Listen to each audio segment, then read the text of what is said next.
আজকে কি ঘটনা ঘটছে বলেন তো? আজকে আর কি সকালবেলা যখন বাবু ওঠার পর প্রস্রাব করার পর আমি প্যান্ট খুলে দিছি, দেওয়ার পর আর কি খাইতে বলছি, খাইনি। আমি ফোন দিছি, ফোন দেখতেছে ঘরে। পরে বড় ছেলেকে ডাক দিয়ে ওকে আর কি উঠতে বলছি।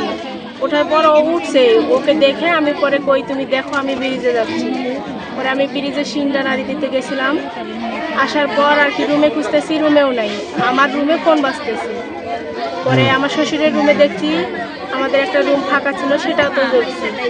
পরে যখন দেখছি নাই, পরে এদের বাসায় আসছি, আমার শাশুড়ির বাসায় আসছিলাম। পরে বাড়ির পিছনে যা দেখার পর দেখি নাই। পরে আবার ওকে জিজ্ঞেস করছি যে আইসে, কই না। পরে আমার ভাসুরের বাসা ওই দিক, যে আমি বলছি হয়তো ব্রিজে গেছে, রাস্তা দিয়ে যাইতেও পারে। পরে আমি এই রাস্তায় এইখানে আসছি, তাতে বড় ছেলে ডাক দিয়ে জিজ্ঞেস করতেছে পাইছি ওরে।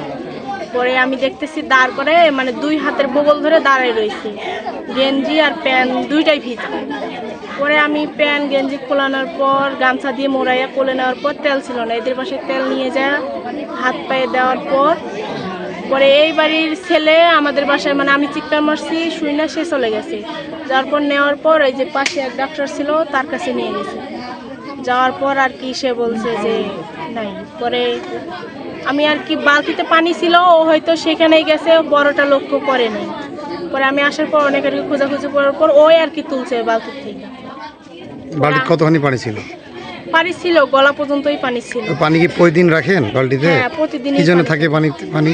প্রতিদিনই থাকে বলতে আমার শ্বশুর গোসল করে যে তার অর্ধেক পানি, আর বড় ছেলে বাথরুমে গেলে সে পানি তুলতে পারে না, চাপকল তো ওইখানে সবসময় পানি থাকেই যায়, এই পানিতে পড়ে গেছে।